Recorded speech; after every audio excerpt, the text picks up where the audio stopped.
গাড়িটা হচ্ছে 2018 মডেলের Toyota CHR G LED। Auction point হচ্ছে 4, মাইলেজ হচ্ছে 64,000 কিলোমিটার। ইন্টেরিয়রে আপনারা মূলত ব্ল্যাক কালার আর ব্রাউন কালারের খুব সুন্দর কম্বিনেশন দেখবেন। এই গাড়ি যখন আপনারা ইন সিটিতে চালাবেন তখন 15, 16, 17 কিলোমিটার মাইলেজ পাবেন পার লিটার অকটেনে। আর যখন হাইওয়েতে উঠবেন তখন এই গাড়ি থেকে আপনারা 20, 21 কিংবা 22 কিলোমিটার পর্যন্ত মাইলেজ পাবেন পার লিটার অকটেনে। তো আপনি এই গাড়ি থেকে খুবই ভালো পাওয়ারও পাবেন। দিন শেষে আপনাদের জন্য খুবই ফুয়েল এফিশিয়েন্ট একটি গাড়ি হচ্ছে টয়োটা CHR।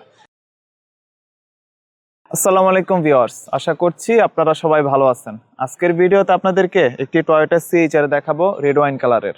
আপনারা যারা ফ্যামিলির ব্যবহারের জন্য কিংবা পার্সোনাল ব্যবহারের জন্য টয়োটা CHR খুঁজতেছেন একেবারে রিজনেবল প্রাইসের মধ্যে, তাদের জন্য আজকের এই গাড়িটা খুবই পারফেক্ট একটা পছন্দ হবে। গাড়িটা হচ্ছে 2018 মডেলের Toyota CHR G LED। Auction point হচ্ছে 4, মাইলেজ হচ্ছে 64,000 কিলোমিটার।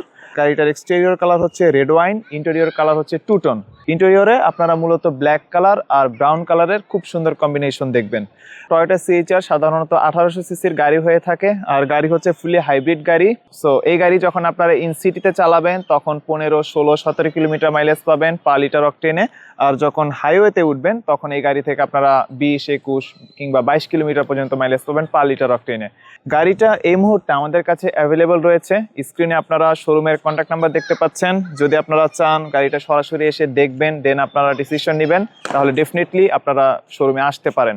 গাড়িটার বর্তমান আস্কিং প্রাইস হচ্ছে 29 লক্ষ টাকা, বাট এই প্রাইস সর্বশেষ প্রাইস না, আপনাদের অবশ্যই কথা বলার সুযোগ আছে।